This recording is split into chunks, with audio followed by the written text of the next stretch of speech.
National Asmita athletics league 2025-26 సంవత్సరంలో 14 year and 16 years athletics మన రాజన్న సిరిసిల్ల జిల్లా కాలేజ్ గ్రౌండ్లో నిర్వహించడం జరుగుతుంది.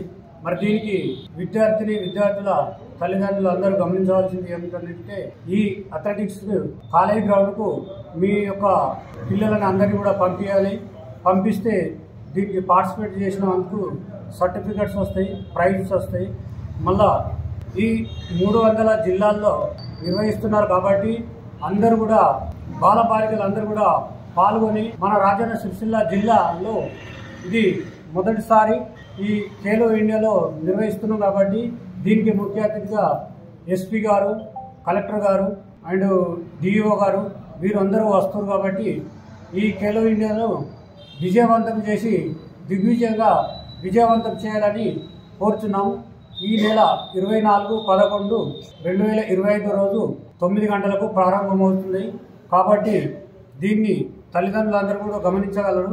అందరూ కూడా మీ యొక్క 14th to 16th ఇయర్స్ వాళ్ళు ఎవరైనా పంపించి ఇందులో పాల్గొని ఈ అథ్లెటిక్స్లో విజయవంతం చేయగలరని కోరుచున్నాను. భారత క్రీడా ప్రాధికార సంస్థ మరియు యువజన వ్యవహారాల క్రీడల మంత్రిత్వ శాఖ ఆధ్వర్యంలో Khelo India, athletic federation of India, sports authority of India సంయుక్తంగా నిర్వహించిన అస్మిత అథ్లెటిక్ లీగ్ ఉమెన్ 26. దీని ముఖ్య ఉద్దేశం ఏంటంటే, Asmita mean achieving sports mile stone inspiring women throw action. దీని పేరు వచ్చేసి అస్మిత. దీని ముఖ్య ఉద్దేశం భారతదేశంలోని 300 జిల్లాల్లోని 26 రాష్ట్రాల్లో 300 జిల్లాల నుంచి గ్రామీణ ప్రాంతాల అండర్ ఉమెన్ 16-14 సంవత్సరాల బాలికలకు మాత్రమే ఈ పోటీలు నిర్వహించడం జరుగుతుంది.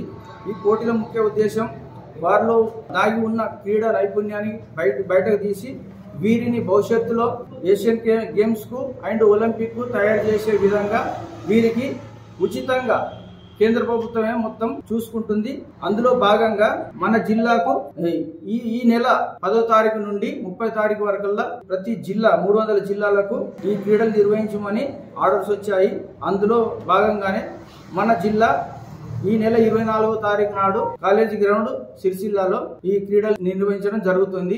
ఇందులో ముఖ్య అతిథులు కలెక్టర్ గారు, ఎస్పీ గారు మరియు డివైఎస్ఓ రామదాస్ గారు అండ్ డిఈఓ మున్సిపల్ కమిషనర్ గారు వస్తున్నారు. ఈ క్రీడలను విజయవంతం చేయవలసిందిగా రాజన్న సిరిసిల్ల జిల్లా 13 మండలాల క్రీడాకారులకు, తల్లిదండ్రులకు మేము విజ్ఞప్తి చేస్తున్నాము. ఇందులో 2 భాగాలుగా విభజించడం జరిగింది. Under 14, under 16. అండర్ 14 లో 4 ఈవెంట్స్ ఉంటాయి. అండర్ 16 లో 7 ఈవెంట్స్ ఉంటాయి. మొత్తం 11 ఈవెంట్స్లలో పోటీలు నిర్వహించడం జరుగుతుంది.